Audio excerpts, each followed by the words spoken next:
Come along, children. Now we're going to have a little music.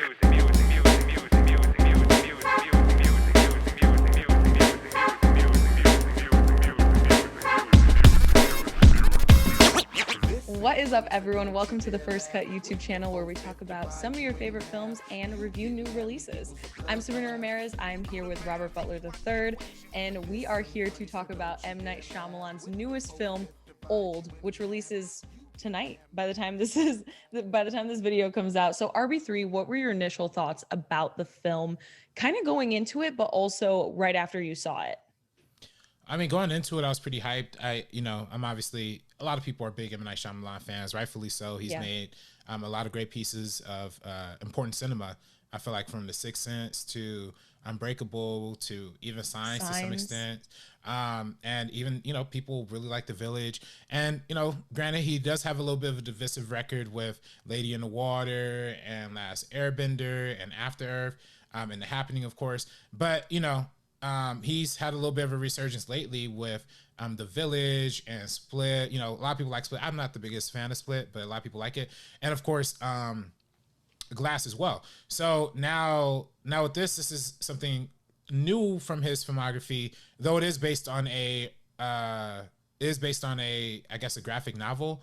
Based on the graphic novel. I don't know if it's of the same name, but it has this similar concept of being at a beach with this time distortion. And it's interesting seeing M. Night play with somebody else's material, because he's very original and a lot of his things come very much from his mind.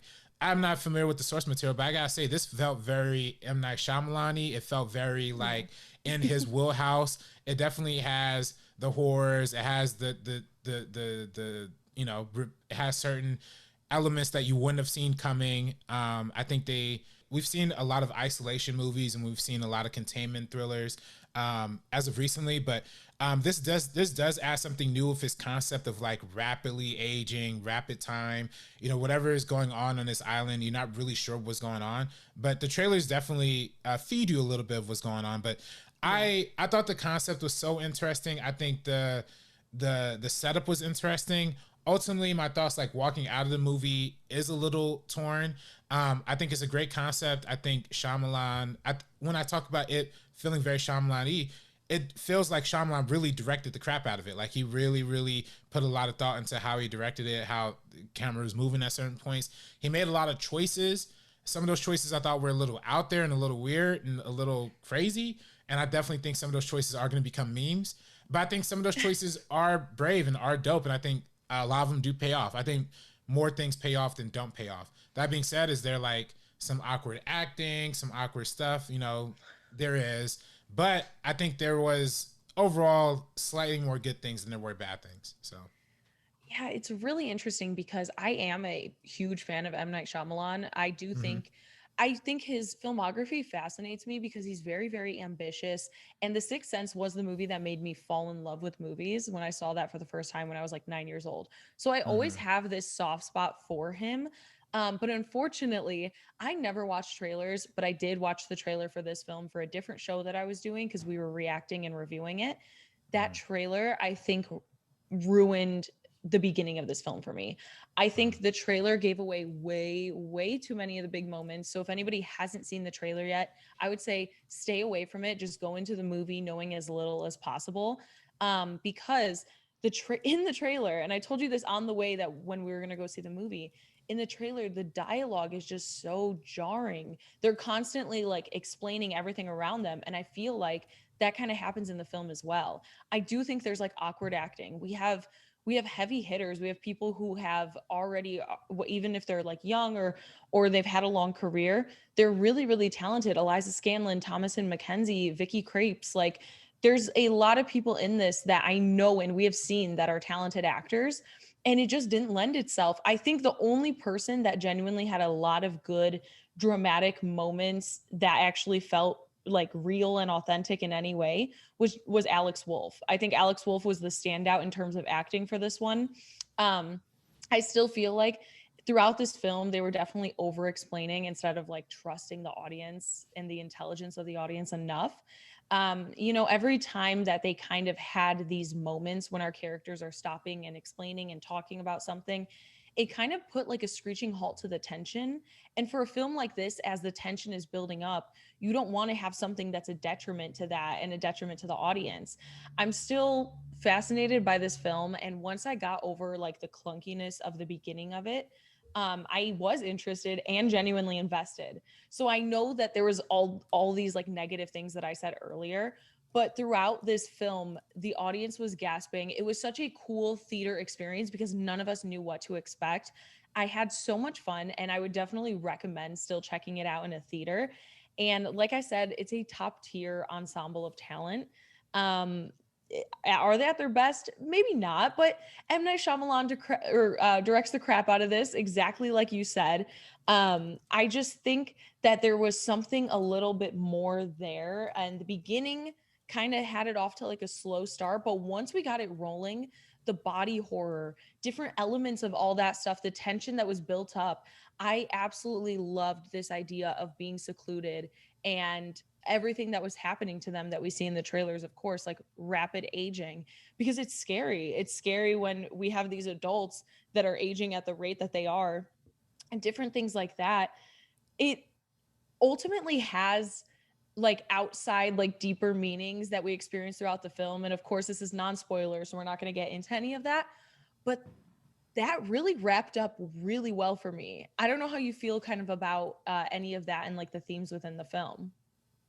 Yeah, I mean, I thought it was interesting because I think when it comes to the aspect of aging and things like that, there's a lot of interesting themes you could explore. I think more so than probably any other like kind of sci-fi twisty concept. You know, aging is a real fear for a lot of people. Getting old is a real fear for a lot of people, and rightfully so, because there's a lot of things that come with that and come with aging, come being old. So I think Shyamalan really taps into the fears and anxieties that people might have in that subject matter. And I think he does a really good job of exploring how many different ways, you know, time and age and experience, frankly, and lack of experience can scare a lot of people.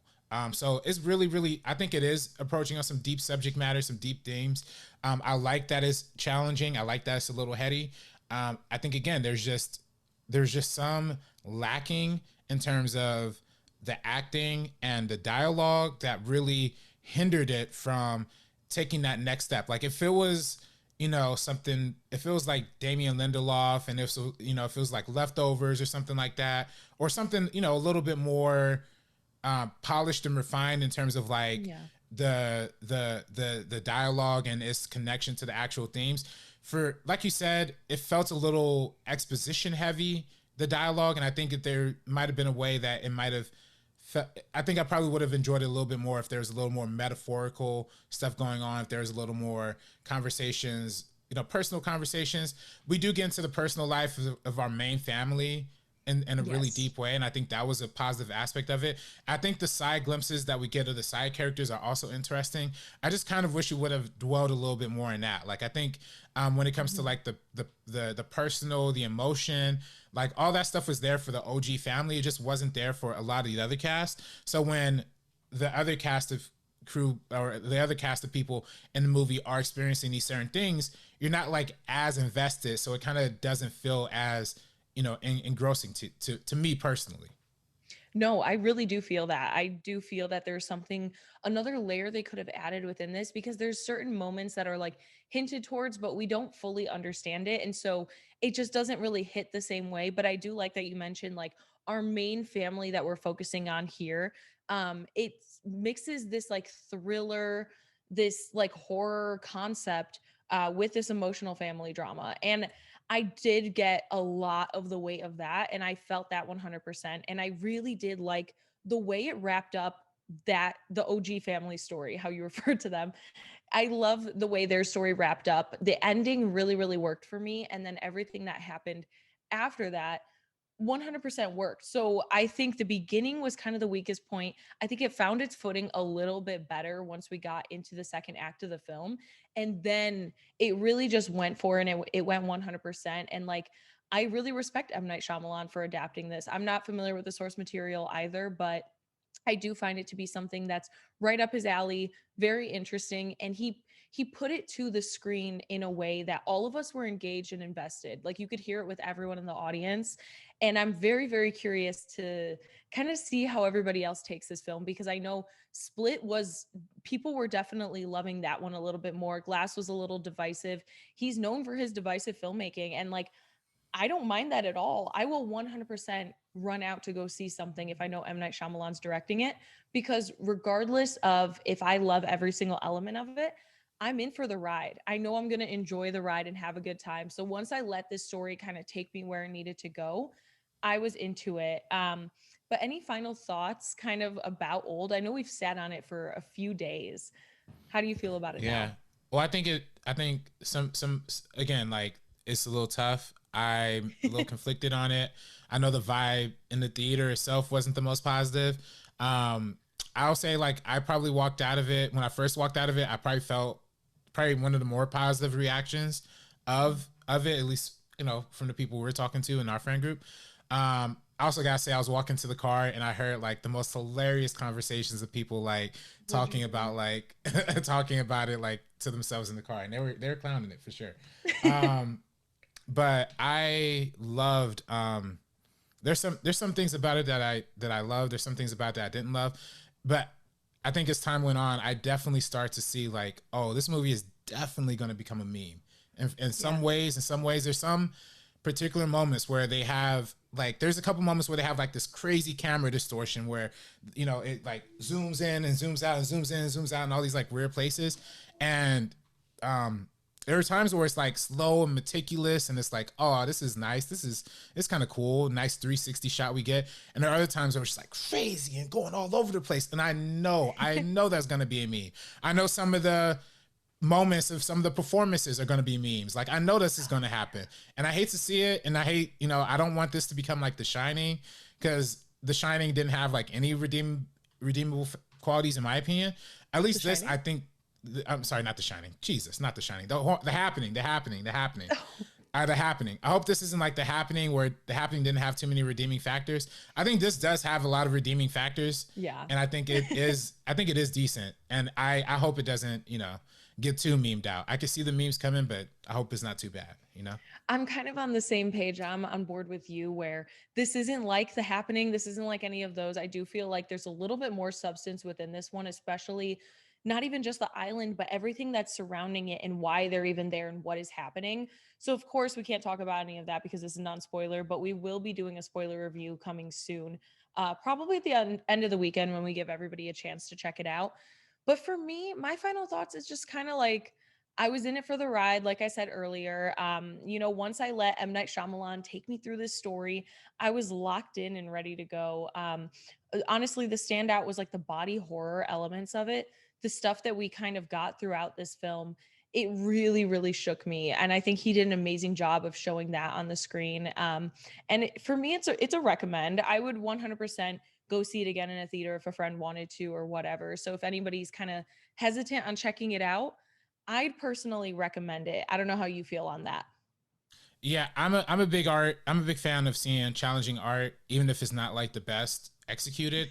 And this isn't the best executed, but it is really challenging. It's honestly kind of fun too. Like I think by the end of it, you know, there is some fun. I do gotta say though, there is one black guy in this movie, and terrible representation of this black guy. Absolutely terrible. His literal name in this movie is Miss Size Sedan, and it's cringy as heck. And they only actually give him a real name like for half a second. I don't like it. I gotta say, in terms of black representation, bad job, movie. Otherwise, everything else was interesting. Interesting is the perfect word to kind of wrap this all up. And that is our non-spoiler thoughts on the film. Be sure to click the like and subscribe to the channel. Check out the Meaning of Podcast at First Cut Live every Monday evening. RB3, where can the good people find you online? You can find me on Twitter and Instagram at Director RB3. And you guys can follow me at Sabrina X Monica, also Sabrina on Film, and follow First Cut at First Cut TMO on Twitter and Instagram. And with that, we are peacing out. or you. Only one can remain. It's either me or you. Only one can remain. It's either me or you. Take you out the equation. It's either me or you. You do the math. Only one can remain.